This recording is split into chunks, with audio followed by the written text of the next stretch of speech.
Morning dear students. आज की class में हम लोग मैग्नेटिक फील्ड लाइंस के बारे में डिस्कस करेंगे। मैग्नेटिक फील्ड लाइंस क्या होती हैं? ऑलमोस्ट कैरेक्टरिस्टिक्स इनकी इलेक्ट्रोस्टैटिक फील्ड लाइन जैसी ही है, तो काफी कुछ हम लोगों को रिजेंबल करने के लिए मिलेगा। बाकी हमारा टॉपिक होगा magnetic field due to a bar magnet, और जब बार मैग्नेट की बात करेंगे तो उसमें दोनों कॉन्सेप्ट्स ही हम लोगों के पास में आएंगे। One thing axial, another is equatorial. There student magnetic field lines क्या है? बड़ा सिंपल सा कॉन्सेप्ट है। ये इमेजिनरी लाइंस हैं जिनकी हेल्प से हम लोग मैग्नेटिक फील्ड की strength as well as direction को शो करते हैं। अगर मैं डिफाइन की बात करूं तो मैग्नेटिक फील्ड लाइंस वो कर्व हैं जिनकी टेंजेंट मैग्नेटिक फील्ड लाइन की डायरेक्शन प्रोवाइड करती है। मैग्नेटिक फील्ड लाइंस वो कर्व हैं जो जिनकी टेंजेंट मैग्नेटिक फील्ड लाइन की डायरेक्शन शो करती है। दूसरी चीज, अगर मैं किसी मैग्नेटिक फील्ड के अंदर एक स्मॉल मैग्नेटिक कंपास को फ्री टू मूव छोड़ता हूं तो path along which a unit north pole would tend to move if free to do so. Magnetic field के अंदर अगर मैं यूनिट नॉर्थ पोल को फ्री टू मूव छोड़ दूं तो जिस रास्ते से वो मूव करेगा, जिस रास्ते पे वो चलेगा, उसी को हम लोग मैग्नेटिक फील्ड लाइन कहेंगे। तो डियर स्टूडेंट्स, दो बातें हम लोगों ने यहाँ पे सीखी मैग्नेटिक फील्ड लाइंस के लिए। एक तो ये वो कर्व है जिनका टेंजेंट, अब टेंजेंट की भी डायरेक्शन कहां से होगी? टेंजेंट की भी डायरेक्शन होगी नॉर्थ से साउथ की तरफ, नॉर्थ से साउथ की तरफ। तो मैग्नेटिक फील्ड लाइंस वो कर्व हैं जिनकी टेंजेंट नॉर्थ से साउथ की तरफ किसी भी पॉइंट पर मैग्नेटिक फील्ड की डायरेक्शन को शो करती हैं। दूसरा डिफाइन हमारा ये हो सकता है, the path along which a unit north pole would tend to move if free to do so। यानी अगर मेरे पास कोई यूनिट नॉर्थ पोल है, मैंने एज्यूम किया है, होता नहीं है क्योंकि कभी भी नॉर्थ पोल अकेला रह ही नहीं सकता, उसके साथ में साउथ जरूर लगा होगा। लेकिन मैंने एज्यूम किया है कि अगर मान लीजिए मेरे पास नॉर्थ पोल है, यूनिट नॉर्थ पोल है, अगर मैं उसे किसी मैग्नेटिक फील्ड के अंदर फ्री टू मूव छोड़ दूं तो वो जिस रास्ते से मूव करेगा उसी रास्ते को मैं मैग्नेटिक फील्ड लाइन के नाम से जानूंगा। Absolutely magnetic field lines are imaginary path as well as magnetic field lines जो होती हैं वो क्लोज कंटीन्यूअस कर्व होती हैं। ये बात हम लोगों ने अभी पढ़नी है properties of lines of force के अंदर। देखिए क्या प्रॉपर्टीज हैं। काफी कुछ प्रॉपर्टीज तो हमारी इलेक्ट्रोस्टैटिक फील्ड लाइन से मिलती जुलती हैं, लेकिन कुछ हमारी डिफर होंगी, तो उन्हें हम लोग यहां पे डिस्कस करेंगे डियर स्टूडेंट्स।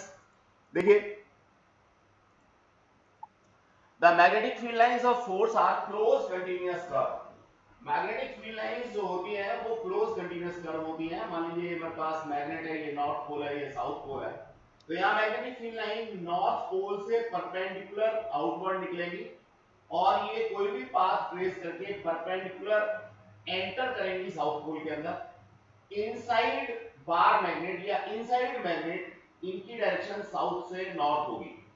तो डियर स्टूडेंट्स, इस तरह से ये क्लोज कंटीन्यूअस कर्व होते हैं। जबकि हम लोगों ने इलेक्ट्रोस्टैटिक्स में ये पढ़ा था कि वो पॉजिटिव चार्ज से निकलते थे और नेगेटिव चार्ज में जाकर के एंटर कर जाते थे, इसके बाद टर्मिनेट हो जाते थे, ऐसे कह सकते हैं। तो वहां क्लोज कंटीन्यूअस कर्व नहीं थे। सेकंड प्रॉपर्टी बिल्कुल इलेक्ट्रोस्टैटिक फील्ड लाइन जैसी ही है, दे नेवर क्रॉस। कोई भी दो मैग्नेटिक फील्ड लाइंस या मैग्नेटिक फोर्स लाइंस एक दूसरे को कभी भी क्रॉस नहीं करेंगे, क्योंकि जो भी इंटरसेक्शन पॉइंट होगा, इस इंटरसेक्शन पॉइंट पर दो टेंजेंट ड्रॉ कर सकते हैं और किसी एक पर्टिकुलर पॉइंट पे किसी भी वेक्टर क्वांटिटी की दो डायरेक्शन पॉसिबल नहीं है। इसलिए हम ये कह सकते हैं कि जो मैग्नेटिक फील्ड लाइंस हैं या मैग्नेटिक फोर्स लाइंस हैं, they never cross each other. The lines of force have a tendency to contract lengthwise and expand sideways. No doubt इस चीज को हम लोग पढ़े। तो देखिए, या मैं ऐसे समझ सकता हूं कि मैग्नेटिक फील्ड लाइन मान लीजिए दूसरी निकली तो ये एक दूसरे से दूर होने की कोशिश करेंगे और जहां इनको एंटर करना है या जहां से ये निकली है वहां से एक्सपेंड होने की कोशिश करेंगे, दूर होती चली जाएंगी। यानी एक लेटरल प्रेशर एक्सपीरियंस करती हैं मैग्नेटिक फील्ड लाइंस, एक दूसरे से अलग अलग रहने की कोशिश करती हैं। नेक्स्ट अगर मैं बात करना चाहता हूं तो देखिए नेक्स्ट कॉन्सेप्ट मेरा आता है ट्रेसिंग का। देखिए मैग्नेटिक फील्ड लाइंस की ट्रेस हम लोग कुछ इस तरीके से कर सकते हैं। मान लीजिए ये मेरे पास में क्या है, मैग्नेट है और इस मैग्नेट के नॉर्थ पोल से, ये मैग्नेट है मेरा, इस मैग्नेट के नॉर्थ पोल से कोई एक कंपास मैं प्लेस करता हूं तो इस कंपास का जो नॉर्थ पोल है वो टेंडेंसी देता रहेगा किधर, मैग्नेटिक फील्ड लाइन के अकॉर्डिंग या मैग्नेटिक फील्ड लाइंस के साथ साथ। इस तरह से मैं किसी भी जगह पे मैग्नेटिक फील्ड लाइन को क्या कर सकता हूं, ट्रेस कर सकता हूं, बना सकता हूं। जब इस पे डायरेक्शन देने की बात होगी तो आउटसाइड मैग्नेट नॉर्थ से बाहर और टुवर्ड्स साउथ। तो डियर स्टूडेंट्स ये कुछ प्रॉपर्टीज थी जो मुझे मैग्नेटिक फील्ड लाइंस के रिगार्डिंग डिस्कस करनी थी, पढ़नी थी। आगे बढ़ते हैं। आगे हमारा कॉन्सेप्ट आता है magnetic field of a bar magnet eight axial point. इसको हम लोग यहां एंड ऑन पोजीशन के नाम से भी जानते हैं। किस नाम से जानते हैं dear students? And on position. देखिए क्या है एंड ऑन पोजीशन, समझते हैं। मान लीजिए मेरे पास में ये कोई एक बार मैग्नेट है। नो डाउट बार मैग्नेट की जो लेंथ है वो छोटी होगी और जो मैग्नेटिक पोल स्ट्रेंथ है वो कंपैरेटिवली लार्ज होगी, या मैं कह सकता हूं ये आइडियल डाइपोल मैं ट्रीट करने की कोशिश करूंगा। ये मेरे पास बार मैग्नेट हो गया। बार मैग्नेट का जो एक्सिस है, इस एक्सिस के अलोंग मैंने कोई पॉइंट ऑफ ऑब्जर्वेशन P यहां पे कंसीडर कर लिया। मैं इस पॉइंट ऑफ P को इस साइड में भी ले सकता था, लेकिन फिगर में यहां कंसीडर किया हुआ है तो उसी से हम लोग एक्सप्लेनेशन देंगे।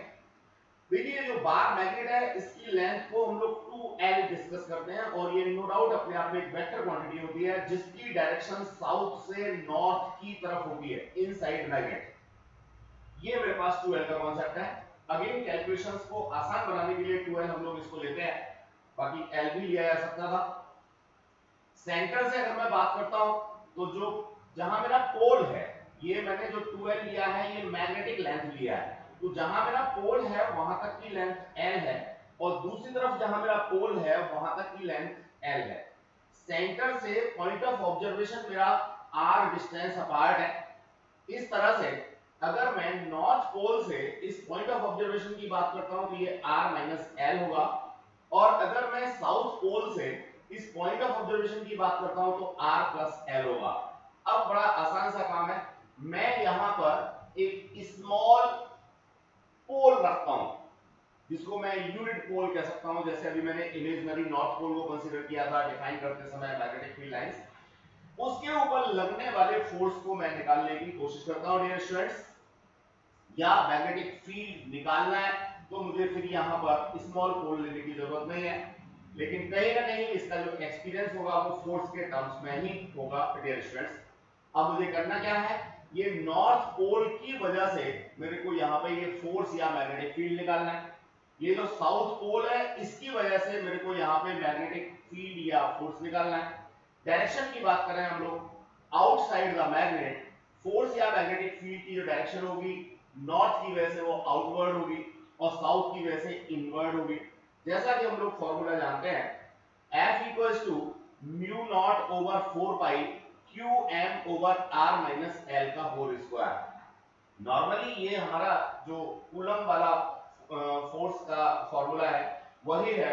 मैं मैग्नेटिक फील्ड की बात करता हूं तो मुझे एक ही पोल स्ट्रेंथ लेनी होगी इस बार मैग्नेट की, और मैग्नेटिक फोर्स की बात करता हूं तो मुझे दो पोल स्ट्रेंथ लेनी होगी। एक पोल स्ट्रेंथ यहाँ पे जो मैंने इमेजिनरी कंसीडर की है वो लेनी होगी और दूसरी पोल स्ट्रेंथ एक बार नॉर्थ की लेनी होगी जब मैं Fn निकालूंगा और एक बार साउथ की लेनी होगी जब मैं Fs निकालूंगा। तो ये मेरे पास कॉन्सेप्ट है डियर स्टूडेंट्स। नो डाउट दोनों के मैग्नीट्यूड को अगर मैं कंपेयर करूं तो मेरा डिनोमिनेटर में R माइनस L स्क्वायर आता है नॉर्थ के लिए और R प्लस L स्क्वायर आएगा साउथ के लिए। अब चूंकि ये बड़ा है तो ऑब्वियसली जो एफ एस का मैग्नीट्यूड है वो छोटा होगा यहां पर इससे एफ एन से। मैं क्या करूंगा यहां जो बड़े वाला मैग्नीट्यूड है इसमें से छोटे वाले मैग्नीट्यूड को सेपरेट करूंगा और बड़े वाले की डायरेक्शन प्रोवाइड करूंगा, मेरा काम हो जाएगा। यही कॉन्सेप्ट हम लोगों ने जो हमारा डाइपोल था इलेक्ट्रोस्टैटिक्स में उसके रिगार्डिंग लिया था, उसमें यही चीज हम लोगों ने एक्सप्लेन की थी, वही चीज यहाँ पे करनी है। बस ध्यान रखिएगा whenever you are going for force then simply F equals to ये आपके पास में म्यू नॉट ओवर 4 पाई, साथ में मैं यहाँ पे सीधे m1 m2 over r square formula लिखता हूँ। अगर यही मेरा मैग्नेटिक फील्ड है तो मेरे को ये म्यू नॉट ओवर 4 पाई और ये m अपॉन में r स्क्वायर ये फॉर्मूला कंसीडर करना है। जहां तक बात है मेरी जब नॉर्थ पोल की बात करता हूं तो यहाँ पे नॉर्थ पोल लिखूंगा और जब साउथ पोल की बात करूंगा तो मैं यहाँ पे साउथ पोल लिखूंगा। रिप्रेजेंटेशन थोड़ा सा फर्क हो सकता है तो उसमें कहीं कोई घबराने वाली जरूरत नहीं है, कोई प्रॉब्लम नहीं है। फिलॉसफी हमारी यही रहेगी, एक ही फॉर्मूला है, इसी फॉर्मूले को हम 2 बार यूज करेंगे। जो बड़े वाला मैग्नीट्यूड होगा उसमें से छोटे वाले को सब्ट्रैक्ट करेंगे, बड़े वाले की डायरेक्शन दे देंगे, अल्टीमेटली हम लोगों को मैग्नेटिक फील्ड मिल जाएगा बार मैग्नेट की वजह से एक्सियल पॉइंट पर या एंड ऑन पोजीशन पर। अगर आज से 18-20 साल पहले की बात हम लोग करें तो नो डाउट वहां क्या होता था, ये एक एक्सपेरिमेंट भी होता था लैब में एंड ऑन पोजीशन का।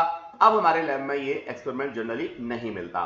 डियर स्टूडेंट्स, अब मैं एग्जाम में कैसे लिखना है ये आपको समझाने की कोशिश करता हूं। मैंने सबसे पहले यहाँ एफ एन निकाला, डायरेक्शन दे दी एनपी, या मैं कह सकता हूं according to direction shown at diagram.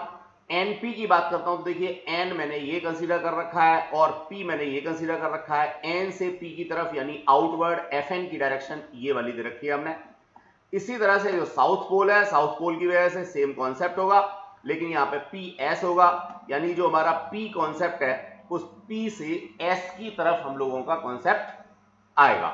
That is a concept regarding to. Dear students, light चली गई है तो मुझे क्लास को यहीं थोड़ी देर के लिए ब्रेक देना पड़ेगा।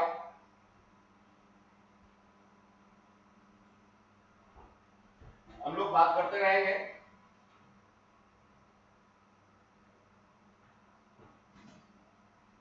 जस्ट रीस्टार्ट होना है सिस्टम को।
Welcome back dear students. हम लोग यहां चल रहे थे, अटेंडेंस थोड़ी सी हुई थी, इंटरप्शन लाइट का हुआ था। अभी हम लोग आगे बढ़ना चाहेंगे तो किस तरह से हम लोगों को इस डेरिवेशन को करना है ये बात तो हमने समझ ली थी। जैसा मैंने अभी एक्सप्लेन किया था कि हम लोग जो बड़े वाला मैग्नीट्यूड है, देखिए डायग्राम के अकॉर्डिंग ये डिसाइड होगा कि बड़ा मैग्नीट्यूड कौन है। जो बड़े वाला मैग्नीट्यूड है उस बड़े वाले मैग्नीट्यूड से छोटे वाले मैग्नीट्यूड को हम लोग सब्ट्रैक्ट करेंगे और बड़े वाले की डायरेक्शन प्रोवाइड कर देंगे। तो Fn यहाँ मेरा बड़ा है, Fs छोटा है। जो कॉमन चीजें आ सकती हैं उनको मैंने कॉमन ले लिया, सिर्फ मेरे पास 1/r² वाला जो कॉन्सेप्ट है वो नीचे बचा, ये कॉन्सेप्ट मेरे को यहाँ पे मिल गया। इस तरह से जो मेरे पास F नेट है या B नेट है, अब ध्यान रखिए F नेट और B नेट में अंतर क्या आने वाला है। ये बेसिकली B नेट की वैल्यू है, F से हम लोगों ने इसको डिनोट कर रखा है, दैट्स द आंसर। फोर्स की बात करेंगे तो यहाँ पे जो स्मॉल या यूनिट हमने मैग्नेटिक पोल ले रखा है उसका मल्टीप्लिकेशन और होगा। तो यहाँ ये जो कॉन्सेप्ट हम लोगों को मिला है ये बी नेट का कॉन्सेप्ट मिला है dear students. I hope so आप लोगों को समझ में आ गया होगा। बी एक्सेल के लिए हमें ये कॉन्सेप्ट मिल गया। अब यहाँ इस वाले स्टेप में ये जो हमारा 4RL आता है इसको हमने ब्रेकअप किया हुआ है दो पार्ट में। 4RL को हमने लिखा 2RL और साथ में QM या म्यू नॉट ओवर 4 पाई ये था। अब ये QM यानी मैग्नेटिक पोल स्ट्रेंथ, QM जो मैं यहाँ डिनोट कर रहा हूँ मैग्नेटिक पोल स्ट्रेंथ से कर रहा हूँ। QM लिया, 2 लिया और L लिया, साथ में एक 2 और भी आएगा। तो ये तीन चीजें मिलाकर के ये मेरे पास बन जाता है मैग्नेटिक डाइपोल मोमेंट। इस तरह से ये हो गया mu naught over 4 pi 2 capital M into R over R² minus L² over whole square. ये कॉन्सेप्ट मिल गया जो हम लोगों ने नेक्स्ट स्लाइड में मेंशन किया हुआ है डियर स्टूडेंट्स। देखिए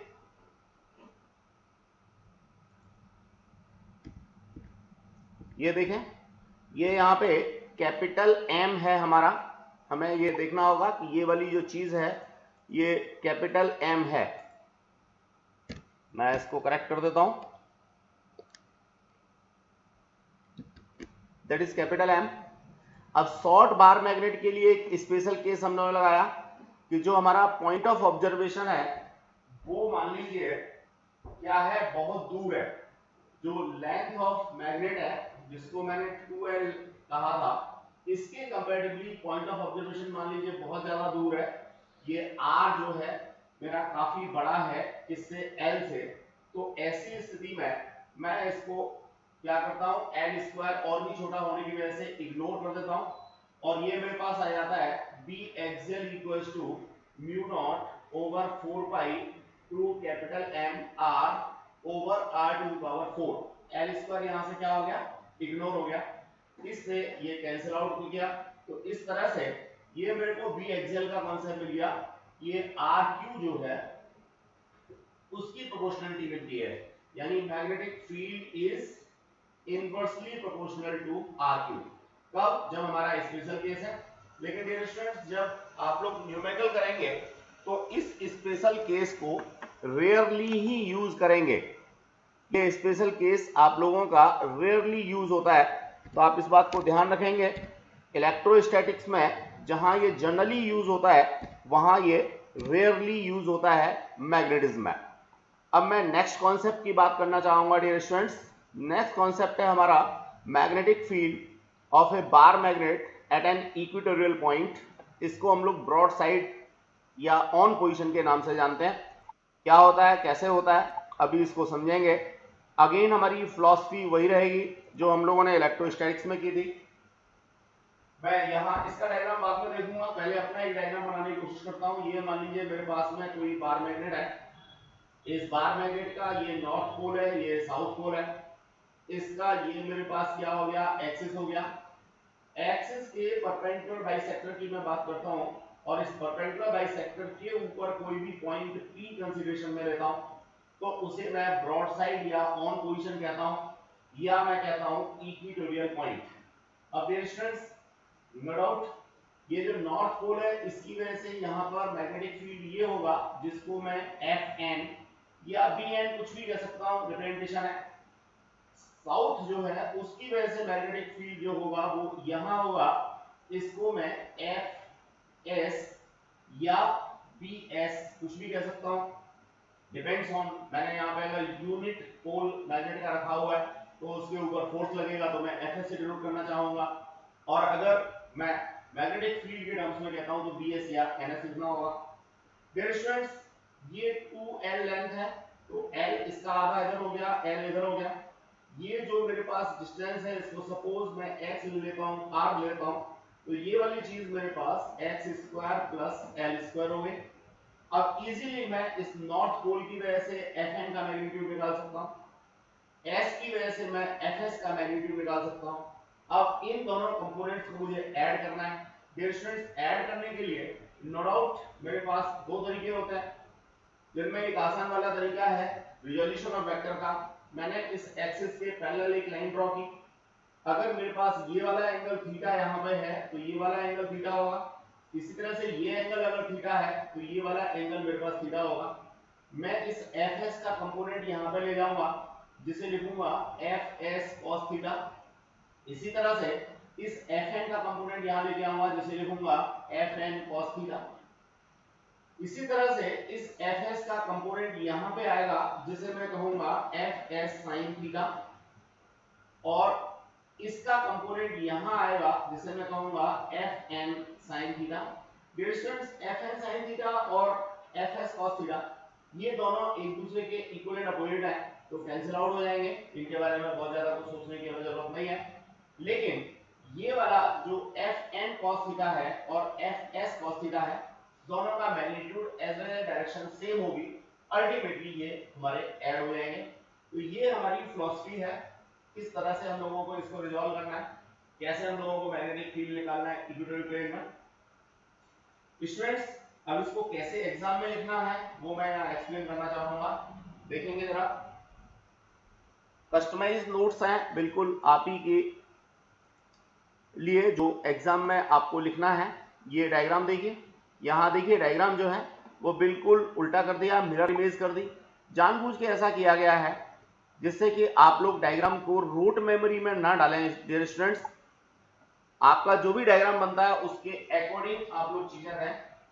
ऊपर वाले डायग्राम में यहाँ पे हमारा नॉर्थ पोल था, जबकि इस डायग्राम में हमने यहाँ साउथ में रखा है, यहाँ पे साउथ था तो इसको नॉर्थ में रखा है।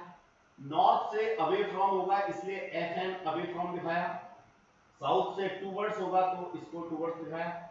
डियर स्टूडेंट्स, इस डिस्टेंस को यहाँ पे हमने r कंसीडर कर रखा है, ये हमारे पास l, ये भी हमारे पास l, ये जो हमारे पास डायगोनल आया इसका ये x equals to square root r square plus l square आ गया। इस एंगल को थीटा का, इस एंगल को थीटा का, नो डाउट ये एंगल और ये एंगल ऑल्टरनेट एंगल है, बराबर होंगे, ये वाला एंगल और ये वाला एंगल कोरस्पोंडिंग एंगल है, बराबर होंगे। अगेन ये जो मेरे पास fs है, इस fs का ये वाला कंपोनेंट fs sin थीटा आएगा, और ये वाला ऊपर की तरफ कंपोनेंट fn का ये fn sin थीटा आएगा, जो एक दूसरे को कैंसिल आउट कर देंगे। लेकिन यहाँ पर मेरे को दोनों कंपोनेंट मिलने वाले हैं, इस fs का कंपोनेंट मिलेगा fs cos थीटा और fn का मिलेगा fn cos theta.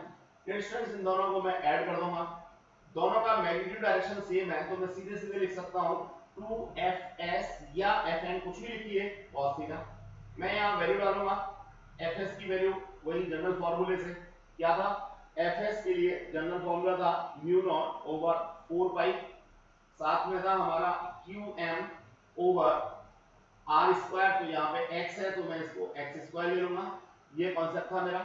cos theta की यहाँ तक बात है तो ये जो डायग्राम है इसी cos थीटा, इसी डायग्राम से हम लोग निकालेंगे, that is base over hypo, base है मेरा l और हाइपो है square root x square plus l square.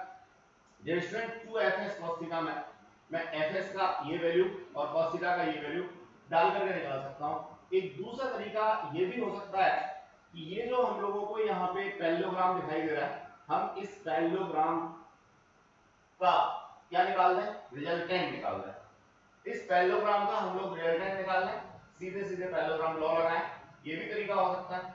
लेकिन जो रिजल्टेंट निकालने वाला कॉन्सेप्ट है उसके बेसिस पे न्यूमेरिकल्स को करना थोड़ा सा मुश्किल हो जाता है कई बार, अगर मैं रिजोल्यूशन ऑफ वेक्टर करता हूँ, यहाँ से अगर वैल्यूज को निकालता हूँ तो कंपैरेटिवली आसानी से निकल जाती है। तो मेरी समझ में ये रिजोल्यूशन वाला तरीका ज्यादा अच्छा है। बाकी आप जो चाहें लिख सकते हैं, दोनों ही चीजें अपने आप में ठीक है। ये देखिए, ये यहाँ पे हमने डाला Fn की वैल्यू डाली, Fs की वैल्यू डाली, वर्टिकल कंपोनेंट कैंसिल आउट हो जाएंगे, जो साइन कंपोनेंट्स थे वो मैंने आपको बताया था, इस चीज को हमने यहाँ मेंशन कर दिया।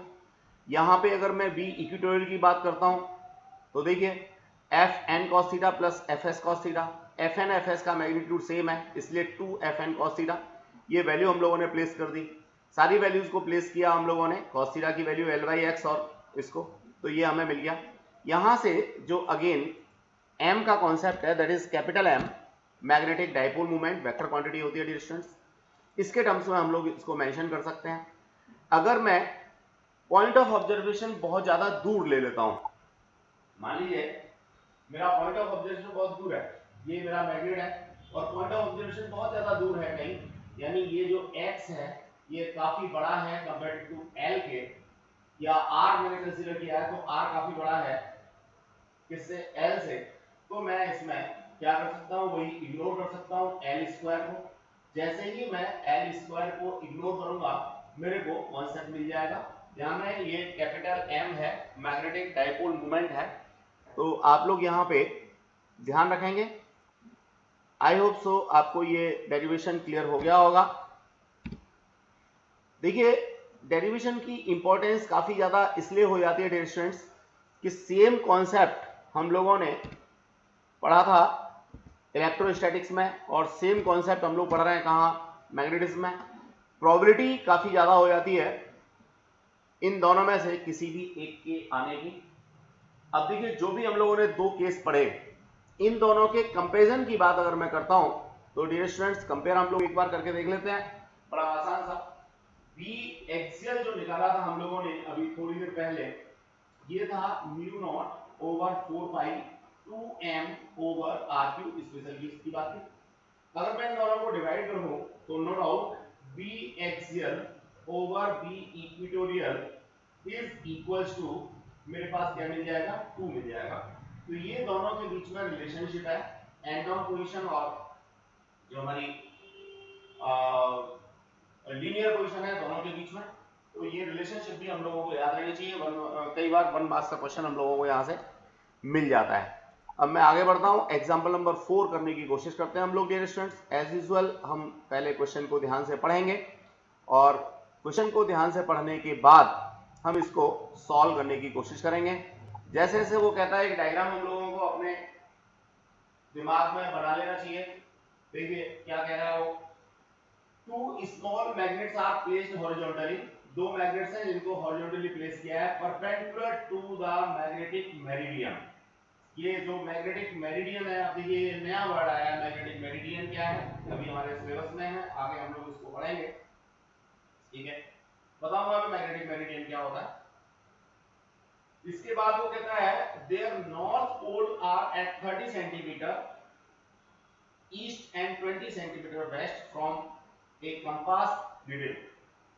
जो नॉर्थ पोल है वो 30 सेंटीमीटर दूर है ईस्ट की तरफ, दूसरी जो मैग्नेट का नॉर्थ पोल है वो 20 सेंटीमीटर है वेस्ट की तरफ। If the compass needle remains undeflected, अब देखिए जो अनडिफ्लेक्टेड है इसका सीधा सा कॉन्सेप्ट है, कोई भी कंपास नीडल अनडिफ्लेक्टेड वहां हो सकती है जहां पर नेट मैग्नेटिक फील्ड 0 हो। तो देखिए स्टूडेंट्स यहाँ पे दो मैग्नेटिक फील्ड होंगे, एक मैग्नेटिक फील्ड होगा इन दोनों मैग्नेट्स की वजह से और दूसरा होगा मैग्नेटिक मेरिडियन का। अब ये मैग्नेटिक मेरिडियन क्या है मैं इसको अभी समझाता हूं। आगे कहता है compare the magnetic movements of the magnets, जो मैग्नेट्स हैं इन दोनों के मैग्नेटिक मूवमेंट्स को यानी कैपिटल M को, और कैपिटल M क्या था, ये था 2L इंटू स्मॉल m, या हम लोग लिख सकते हैं 2L into QM। Different books में डिफरेंट नोटेशंस मिलते हैं तो मैं दोनों ही साथ लेके चल रहा हूं जिससे आप लोगों को कोई प्रॉब्लम ना हो। तो डियर स्टूडेंट्स ये काम हमें करना था। अब जरा देखते हैं, जब भी मैग्नेटिक मेरिडियन की बात होगी तो हम लोग जो ज्योग्राफिकल साउथ नॉर्थ है उसको ही मैग्नेटिक मेरिडियन अभी मान के चलेंगे। वैसे ज्योग्राफिकल साउथ नॉर्थ से थोड़ा डिफर होता है, लेकिन अभी हम यही मान के चलेंगे। तो सबसे पहले हम लोगों ने एक डायग्राम जो कंस्ट्रक्ट किया वो कुछ इस तरह से किया। यहाँ पे south, geographical south, magnetic north, geographical north, east, west, ये डायरेक्शन दे दी। तो जो मैग्नेटिक मेरिडियन है वो ये हमारा ये हो गया। अब इस मैग्नेटिक मेरिडियन से परपेंडिकुलर, परपेंडिकुलर का मतलब एक तरफ ये ईस्ट आ गया, दूसरी तरफ वेस्ट आ गया। तो एक मैग्नेट का नॉर्थ पोल 30 सेंटीमीटर है अकॉर्डिंग टू क्वेश्चन, दूसरे मैग्नेट का जो नॉर्थ पोल है वो 20 सेंटीमीटर है। तो आई होप सो मैग्नेटिक मेरिडियन से किस तरह से ओरिएंटेशन इनकी ली हुई है ये बात आपको समझ में आ गई होगी। अब हम लोग आगे बढ़ना चाहेंगे सॉल्यूशन की तरफ। बड़ा इजी सा है। देखिए जैसा मैंने अभी कहा था कि कंपास जो है वो डिफ्लेक्ट नहीं कर रहा, इसका मतलब नेट मैग्नेटिक फील्ड क्या है, जीरो है। और नेट मैग्नेटिक फील्ड जीरो तभी हो सकता है जब दोनों magnetic fields equal and opposite हो। तो देखिए अभी हम लोगों ने कंसीडर किया था, ये यहाँ पे नॉर्थ लिया था, दूसरे मैग्नेट का ये नॉर्थ लिया था। अब सपोज मैं इसको मैग्नेट 1 ले लेता हूं तो इसकी वजह से B1 मेरे को इधर मिलेगा, और इसको मैं B2 ले लेता हूं तो इसकी वजह से B2 ये मिलेगा। पर्टिकुलर पॉइंट पर कंपास डिफ्लेक्ट नहीं कर रहा, इसका मतलब B1 का मैग्नीट्यूड बराबर होना चाहिए किसके, B2 के, बिकॉज ऑफ डायरेक्शन तो एक दूसरे के अपोजिट मेरे को दिखाई दे ही रही है, डायरेक्शंस की तो कोई प्रॉब्लम ही नहीं है। तो डियर स्टूडेंट्स मैंने इसका स्पेशल केस कंसीडर करते हुए B1 B2 के मैग्नीट्यूड को कंपेयर किया है, ये मैंने यहाँ पर प्लेस कर दिए।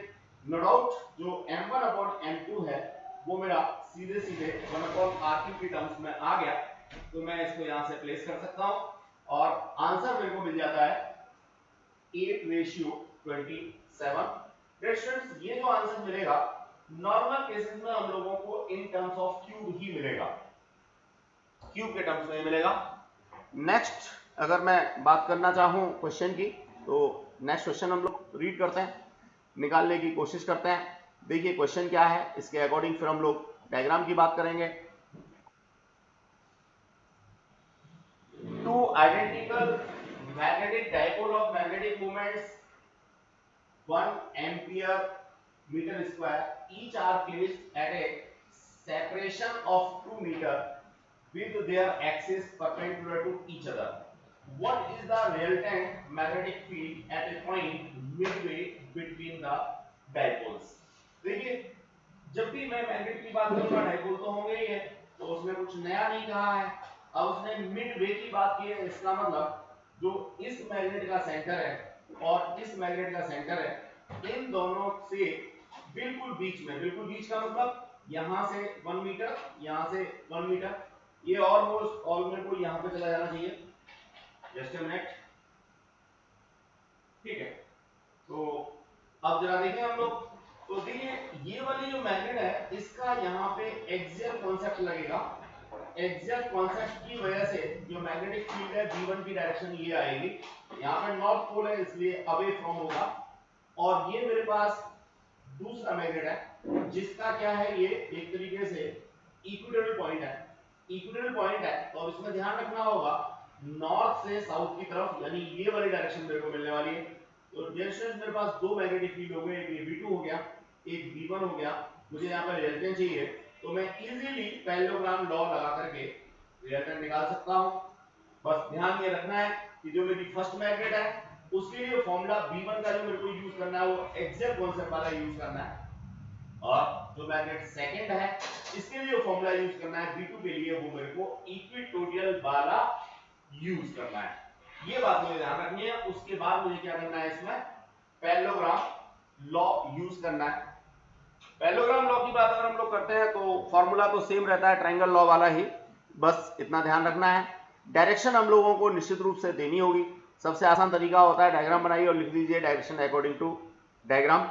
लेकिन अगर आपने इसको बताना है तो ये एंगल आपको शो करना पड़ेगा, वही tan beta equals to what, sine component of second vector over first vector plus cos component of second vector. वहां से हम लोग ये tan बीटा या tan थीटा निकाल के देंगे। डियर स्टूडेंट्स देखिए B1 हम लोगों ने ये कॉन्सेप्ट डाल दिया, किसका, एक्सियल वाला कॉन्सेप्ट, तो मैं समझता हूँ ये कॉन्सेप्ट मेरे को मिल गया एक्सेल का, यहाँ से मैंने वैल्यू डाली, आंसर मिल गया। दूसरी तरफ मैंने यहाँ B2 का डाला, तो B2 में मेरे को कॉन्सेप्ट मिल गया किसका, इक्वेटोरियल वाला। अब रिजल्टेंट निकालना है, तो देखिए दोनों एक दूसरे के राइट एंगल है, B1 और B2 दोनों की डायरेक्शन से एक दूसरे के 90 डिग्री पे है, इसलिए सीधे सीधे मैंने पैरेललोग्राम लॉ लगा दिया या पाइथागोरस थ्योरम लगा दी, यहाँ से रिजल्टेंट निकल के आ गया। और वही चीज अगर मैं tan बीटा के लिए डाल देता हूं, तो tan बीटा के लिए ये कॉन्सेप्ट मेरे को मिल जाएगा। फॉर्मूला वही है, बस उसकी एक स्पेशल फॉर्म है, बिकॉज ऑफ इन दोनों के बीच B1 B2 के बीच बनने वाला जो एंगल है वो 90 डिग्री है। डियर स्टूडेंट्स, आज हम लोग इतना ही करना चाहेंगे। इसके बेसिस पे कुछ क्वेश्चंस आप लोगों को और भी मिलेंगे असाइनमेंट में, तो वो असाइनमेंट जो है वो आप लोग परस्यू करेंगे और कुछ क्वेश्चंस और भी करेंगे। Thank you.